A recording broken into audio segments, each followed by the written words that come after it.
Do it for the culture. Do it for the whatever. All right.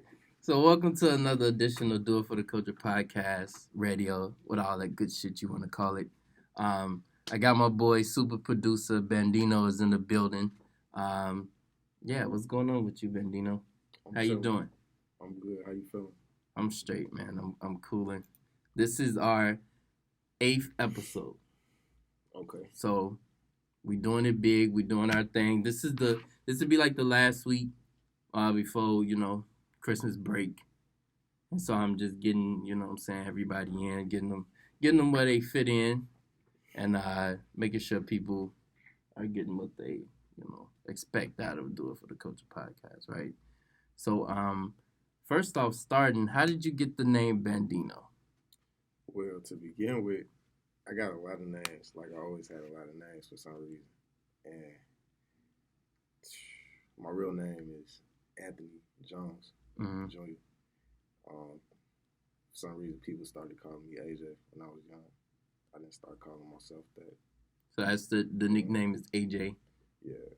That's just what stick with everybody. And I started rapping in 8th grade. My rap name was YT. YT? Yeah. So it's kind of like YG. YT. Kinda, YG. Yeah. Mm-hmm.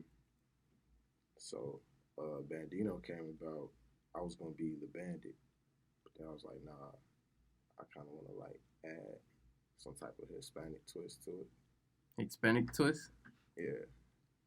That's different. That's when you first told me your name, I was like Bandino. I was like, sound like Benzino, and I was like, that's kind of dope. So what? So you said you started rapping. So what made you cross over from? Do you still rap? Yeah. So you still rap. So what? Producing? You fell in love with that more? Yeah. Well, really, what happened, man? Like, I was rapping like primarily up till 2012, and basically we got into it with our studio engineer. We invited some people to the studio, and studio ended up being over capacity. So, what was it, like 100 people in there? Nah, not even. It was probably like 20 people, 22 people, but it was still like a small apartment. Right. So, plus my studio manager, he didn't even really know the dudes that came up in there. But we had knew him though. So it was like a belly situation, like on a movie set or some shit. Bullshit. It was some bullshit because end up they get kicked out. They leave. They throw a brick in the window. Damn. Then studio engineer get pissed off. Pretty much put everybody out. Kind of damaged the whole little scene, whole relationship. Oh, so this situation is non-existent anymore. Nah, like we cool with dude now. We cool with dude now, but back then, it was all type of threats going on and little shit like that. But ain't nothing pop off. But we was still out of the studio, so by that time, this was the summer going into college. Right. So by the time I got to college, that's when I found out about the Music Garage. Mm-hmm. And that's when Chief Keef and them was popping, and then I really had that's when I started making beats because Young Chop on the beat, I really liked his shit on Chief Keef projects. So yeah, Young Chop got some hitters. I was like, how the fuck is he doing this? And then somebody was like, FL Studio. I'm like, what the fuck?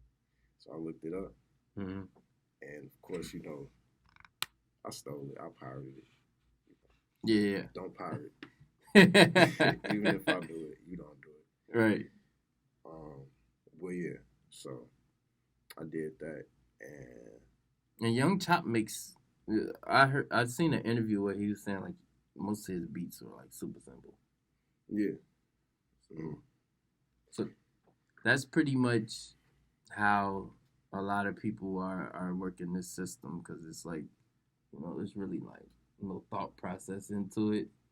So how do you feel about that? Do you think that's like scapegoat, or do you think that's something that you kind of like whatever, fast money? What you mean by like scapegoat specifically? Like if it's that easy to make a beat, then it's like anybody can do this shit, you know? Oh, well, I think it's like uh, it's kind of like hooping. Mm-hmm. It's like any type of skill, because skills are what make you eat. So Right. if you're able to stick with it, yeah, you're gonna be able to make easy beats because you stuck with it. You just don't start some shit and expect to just. Some people are good really quickly, but usually you gotta try. You gotta put in some type of effort towards what you're doing. So for any like up and coming, young producers, because you see a lot of producers in and out. What advice would you give them as far as like starting and because a lot of them start with producing, then they stop, then they start, then they stop. Like, what advice could you give them to really like stay on course with producing? I would say like always try to be with an artist. Always try to like build with an artist because when you or rap on your own stuff because when you hear start hearing vocals on your tracks, that's going to inspire you to produce more. That's going to inspire you to create more.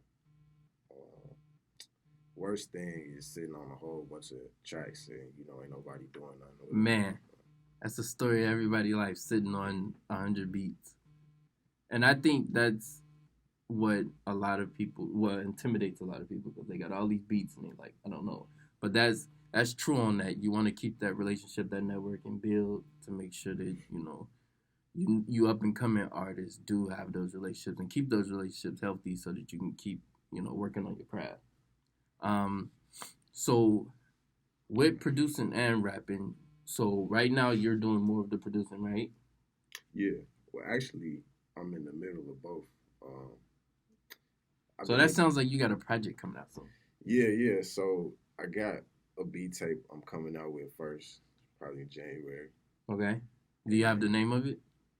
Name of that I don't, but the name of my like album, I got the name of that. It's called Son of Veda. Son of Veda. Yeah. Explain that title. This is my mom. But you got some see, you got some dope connections with these titles. I like it. So that's your mom's name. Yeah. So this is like a tribute to her, or like it's gonna have some stuff on it tributed towards her, but that's not gonna be the thing. It's just gonna be the album. You know what I'm saying? It's just So that's dropping in January. Do you have an official date or just January? Not official. No official date on the album, but the beat tape in January. Okay. So so hey, Bandino got new music coming out. It's coming soon.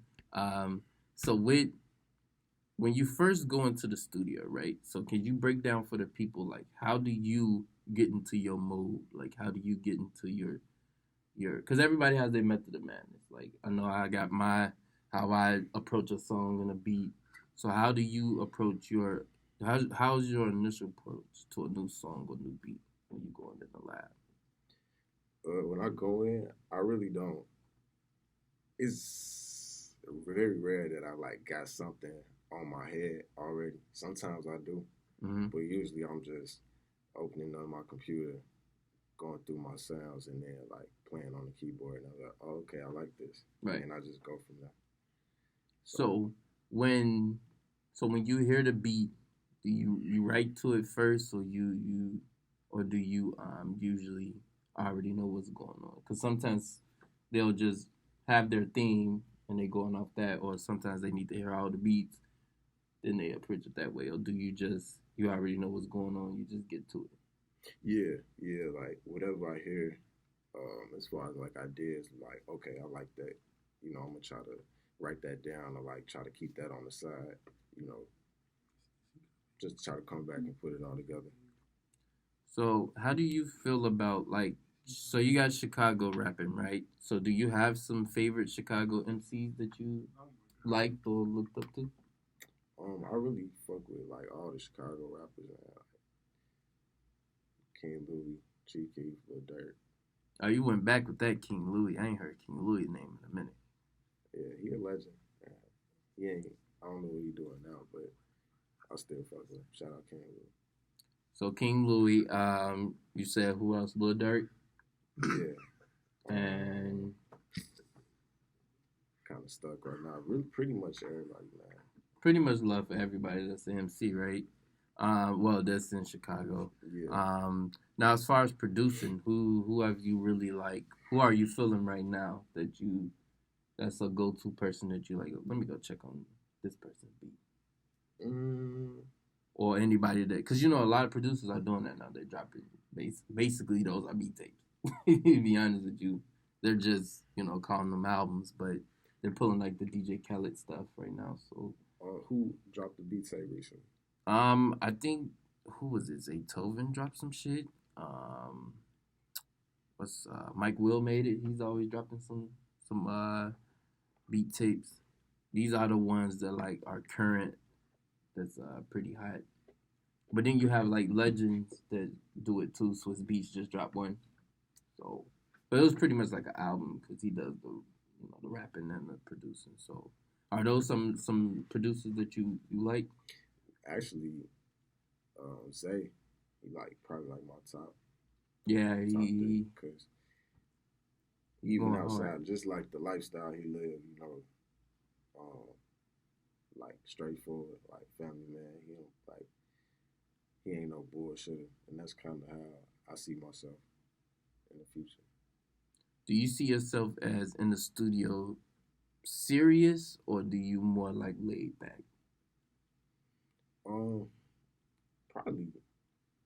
Probably both. A little bit of both.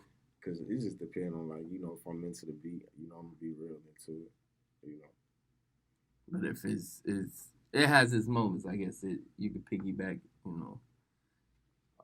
off of it if it's a crucial situation, because sometimes you do have those tense moments when you're in the studio. So we're gonna play a game. It's a game called Bandino World. So in Bandino's world, you pretty much, I'll give you a list of different names of producers, and you tell me if you rocking with it or if you're not rocking with it, right? Or who you like better. I'll say that. Okay. Timbaland or Pharrell? Pharrell.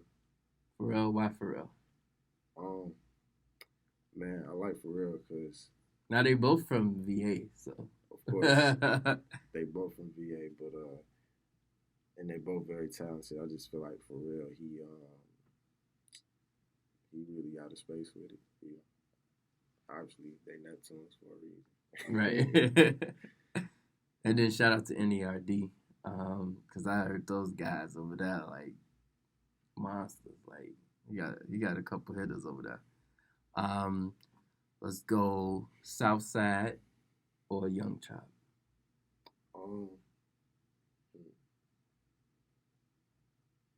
I'm gonna go Young Chop.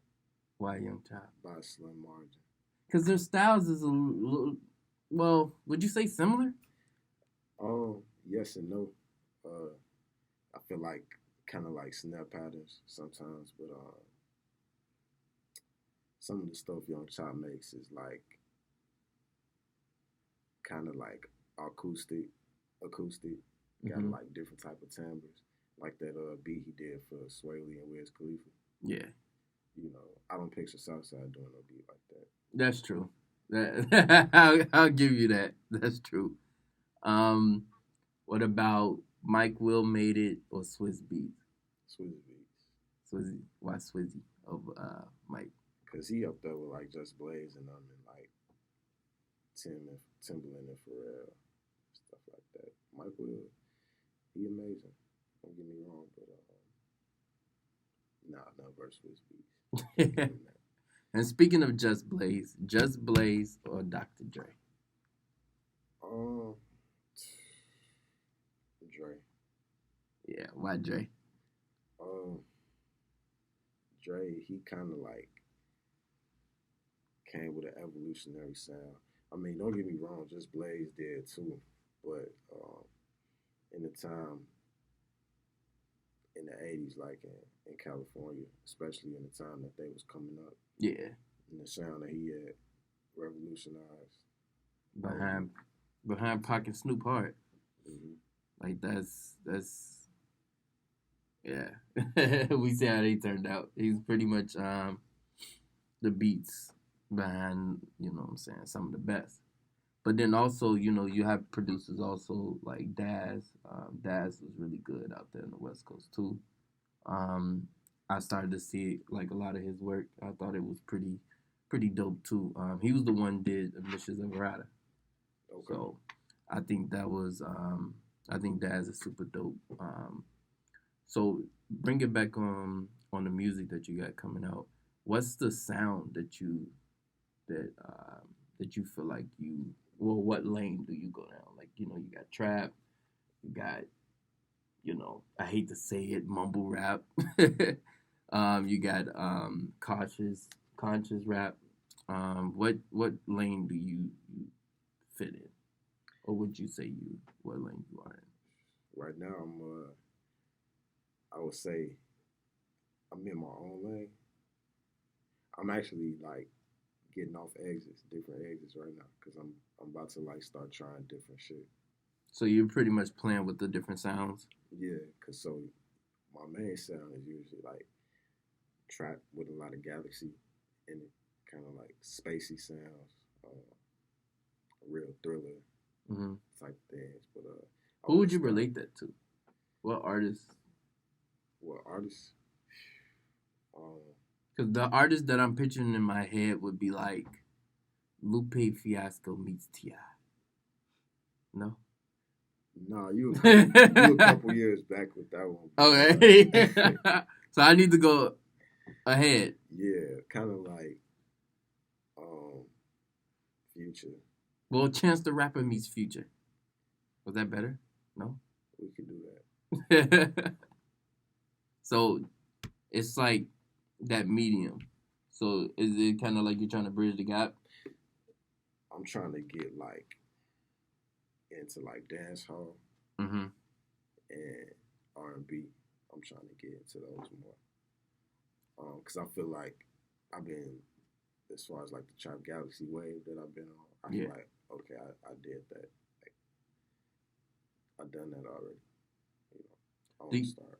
Do you feel like changing up will hurt your credibility? Like as far as like with the fans that you already have, do you think it'll?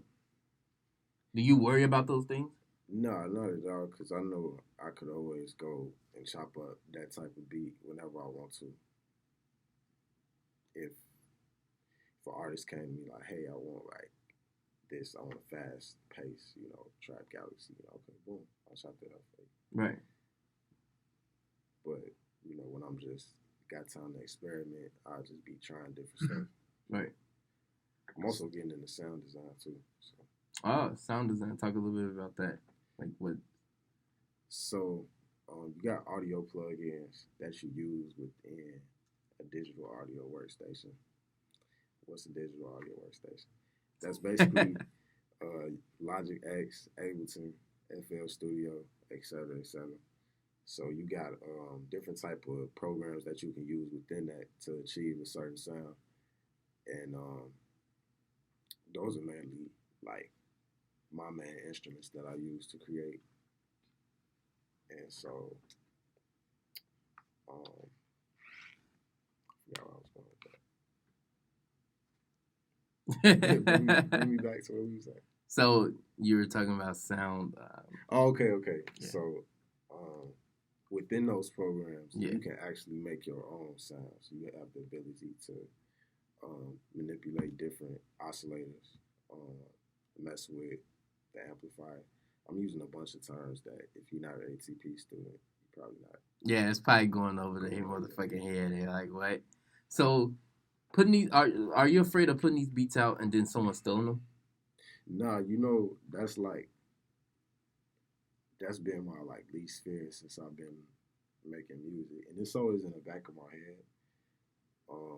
But the beats, I have a website with BeatStars. BeatStars is basically like a website where you can come sign up, make a page, make a website, and then they'll shop your beats on that for you. And So more that's people pretty come. dope. Do you have do you have to make like a login, like a username? Yeah, yeah. Well, not the buyer. They Okay. don't have to. They can they can straight check out through PayPal. So what's your username on there? So the Bandino people World. know. Yeah. So what's the website again? It's www.beatstars.com. So beatstars.com. You guys can. Wait, my bad. Is it Beatstars? .beatstars. Beatstars. BandinoWorld.beatstars. Okay. So make sure y'all check it out so y'all can get some beats from Bandino. And are they like decent prices on there, or is it like? Yeah. Right now I think everything on there like 25. My shit like for the low right now. Hey, so Right. y'all might want to get on that now. You know what I'm For saying? right Because now. because you hear them, they're gonna go up soon. Yeah, like real bad. Real bad. So you got some new music dropping in January. Beat Take coming. What else projects do you have that you're working on? Me and a couple of my friends, my rapper friends, they got projects coming next year, early next year, and I got some production on there, and so I'm really excited for that to come out. What's some of their names so people can check that out? You can check out Nick Bobby G on Instagram and KI3KAY. So make sure y'all check it out. They got some more. You got some production on there, and then what else? Are you getting behind artists as well? Yeah, that's my main goal, man. So artists get at me. So like a label launching maybe. Yeah, in the future, most definitely. Because my main goal is like I don't want to sit on beats. You know what I'm saying? Oh yeah. I want people to use what I made. So what you sitting on about 100 beats right now? Or more? If I told you, your hair might explode. No, I probably made like I wouldn't say beats, but as far as like projects, I probably got like shit that's in the making. Yeah, like 1,500. God, dude, man. So definitely hit up Bandino. We got to get these beats out. we gotta make sure that the music is getting out to the people.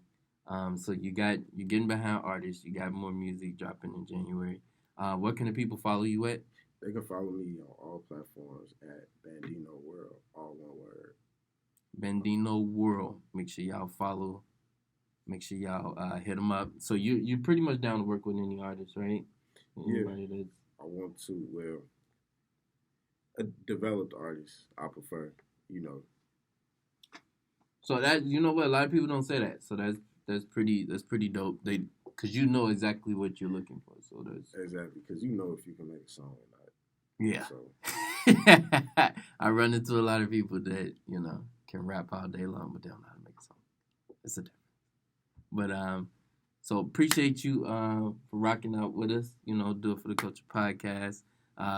We got Bandino World. He's also gonna check out the little part 2 that we're gonna do. That's pretty cool.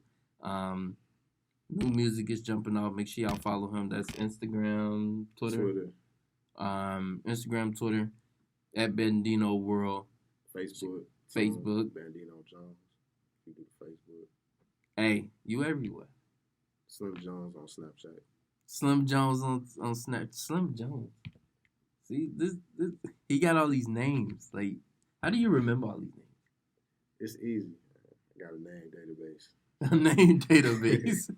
All right, y'all. Make sure y'all check out this episode and more on YouTube, Facebook, Apple Podcasts, pretty much everywhere. Twitter, you can check out a couple of link episodes that's on there too at Do It For The Culture. You can follow me at Real It's D. That's on Instagram and Twitter. Peace to y'all. Y'all already know. Do It For The Culture.